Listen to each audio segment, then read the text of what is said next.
Since the dawn of humanity, a silent question has echoed in the hearts of us all: how to achieve a prosperous, secure, and meaningful life. Every day, people work tirelessly, seek opportunities, make plans, and dream of financial stability, professional success, and peace of mind for the future. However, even amidst material achievements, many still carry an inner emptiness, a feeling that something essential is missing. This leads us to reflect on whether true prosperity lies solely in money, or if there is a deeper and more lasting path to wealth. The Bible, an ancient book that has spanned generations, does not ignore this human quest for prosperity. On the contrary, it presents clear, profound, and timeless principles about finances, work, business, and success. Principles that not only speak about making money, but about how to manage resources, make wise decisions, live with purpose, and experience prosperity that goes beyond a bank balance. When understood and applied correctly, these teachings have the power to transform not only a person's financial life, but also their mindset, character, and destiny. Perhaps you've wondered why some people seem to consistently prosper, while others live trapped in cycles of scarcity, debt, and frustration. Is there a spiritual secret behind this? Does faith have anything to say about success, wealth, and financial growth today? Throughout this content, you will discover that the Bible does not condemn wealth, but teaches how to achieve it in a healthy, balanced way, aligned with God's will. So stay until the end so you don't miss any details, leave a like, and subscribe to the channel. But what exactly does the Bible call wealth? From a biblical perspective, wealth is not just about having a lot, but to live life to the fullest. The Bible reveals that prosperity involves a balance between material provision, inner peace, healthy relationships, and spiritual purpose. In Proverbs, we learn that the blessing of the Lord brings wealth without painful toil for it. This statement is profound because it shows us that there's wealth that comes with anxiety, guilt, and emptiness, and wealth that comes with rest, gratitude, and security. The Bible clearly directs us toward the latter. Unlike the modern concept, which often measures success only by what one possesses, the biblical concept measures wealth by alignment between what one has and what one lives. For a prosperous heart is not one that never faces difficulties, but one that knows how to manage well what it receives, trusts in God even in times of scarcity, and does not allow money to occupy the place that belongs to Him. Therefore, Jesus taught that it is not possible to serve God and money at the same time, not because money is evil, but because it was never created to be a master, but rather a servant. The Bible does not glorify poverty, but neither does it idolize abundance. It teaches us that wealth without wisdom can become a trap, while resources managed with fear of God become instruments of blessing. We see this clearly in the lives of biblical characters who were extremely prosperous, but kept their hearts aligned with God. They understood that everything they possessed was a trustworthy provision, not absolute ownership. The Bible teaches us that God owns everything. The resources of the earth, opportunities, the ability to produce wealth, and even the breath of life come from Him. When we recognize this, we stop living under the constant pressure of thinking that everything depends exclusively on us. This doesn't eliminate responsibility, but it redefines the weight we carry. We work with excellence, we plan wisely, but we rest in the certainty that provision doesn't come solely from our efforts, but from God's faithfulness. This principle directly confronts the modern mentality of self-sufficiency. We live in a culture that values absolute control, where depending on God is often seen as weakness. However, the Bible reveals the opposite. Recognizing God as the source is a sign of spiritual maturity. It is understanding that, without Him, even the best plans can fail, but with Him, even improbable paths can generate abundance. True financial security lies not in the absence of crises, but in the constant presence of God in the midst of them. Throughout Scripture, we see that God has always revealed Himself as a faithful provider, even in times of scarcity. He sustained peoples in the desert, provided for families in difficult times, and opened doors where none were visible. This teaches us that divine provision is not limited to circumstances. Often, it manifests itself precisely when human resources are exhausted, making it clear that it was not luck, but divine care. When God is recognized as the source, we stop acting out of fear and anxiety. We don't need to accept any deal out of desperation, nor make hasty decisions out of insecurity. We begin to seek guidance before acting, to trust before reacting, and to wait for the right time, knowing that God never fails to sustain those who trust in Him. Jesus often taught through parables that revealed this truth. He showed that those who managed what they received well were placed over greater things, while those who acted carelessly or fearfully ended up losing even what they had. This principle is not a punishment, but natural consequence.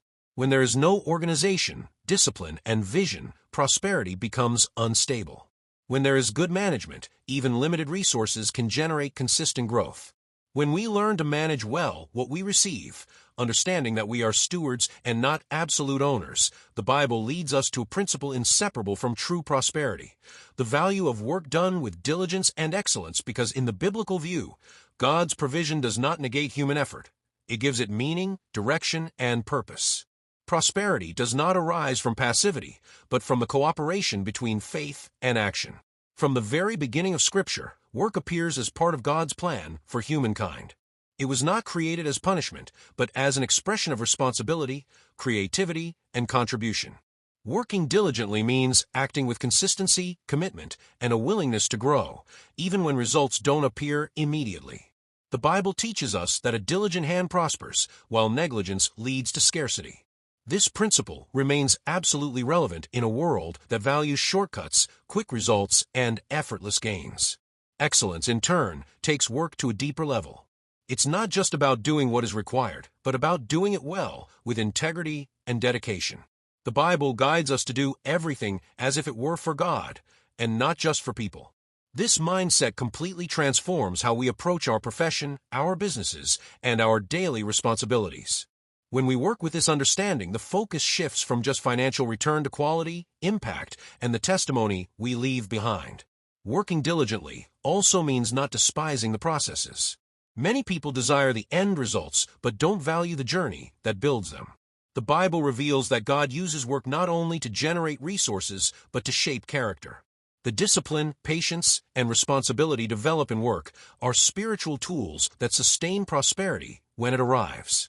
Without character, abundance becomes unstable. With character, it becomes sustainable. This principle applies both to entrepreneurs and employees. For entrepreneurs, diligence and excellence mean planning, taking risks wisely, learning from mistakes, and maintaining high ethical standards. For professionals, it means commitment, continuous growth, and a responsible attitude, even when there is no direct supervision.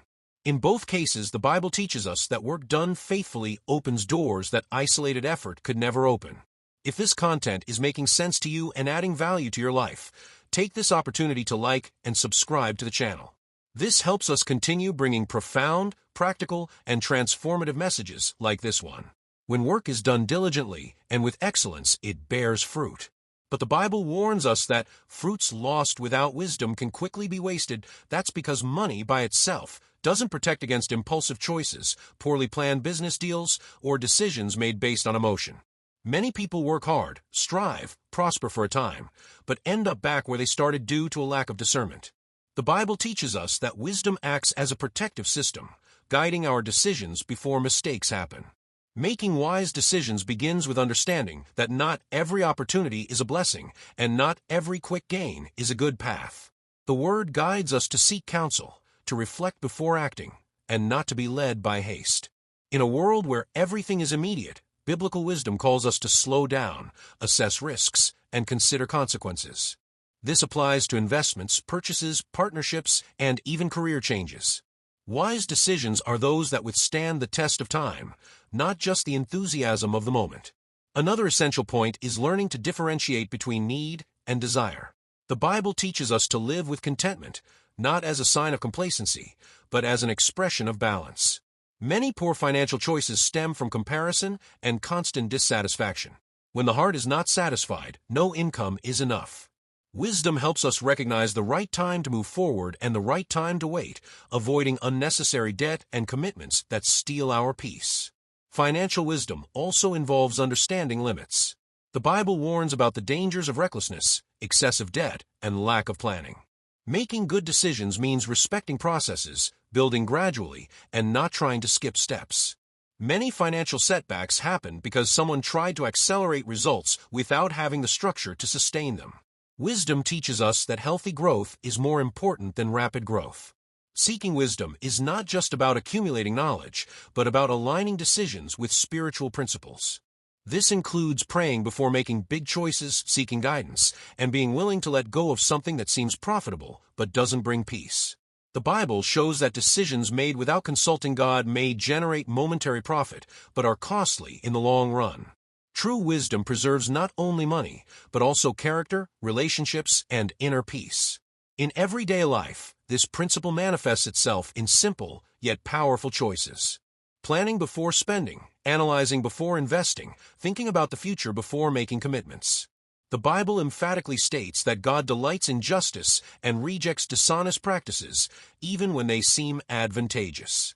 In a world where shortcuts are normalized and petty corruption is often justified as a survival strategy, the biblical principle of integrity becomes a watershed moment. Integrity is not just doing the right thing when someone is watching, but maintaining the same values when no one is seeing. It is aligning speech, attitude, and intention, even when it seems to cost opportunities in the short term. In business, a lack of integrity may generate quick gains, but it always comes at a high price. Relationships break down, reputations are tarnished, and inner peace disappears. The Bible teaches us that an unjust balance is abominable because it reveals a heart that prioritizes profit above human value. Biblical justice, on the other hand, fosters healthy relationships, trust, and stability. Businesses built on truth tend to last longer, even if they grow more gradually. Applying this principle to current reality, we realize how essential it is. Integrity manifests itself in transparency with clients, honesty with partners, respect for employees, and fulfillment of agreements. It's not just about avoiding serious mistakes, but about cultivating an ethical stance in every detail. The Bible shows us that God observes not only great acts, but also the small daily choices that reveal who we truly are.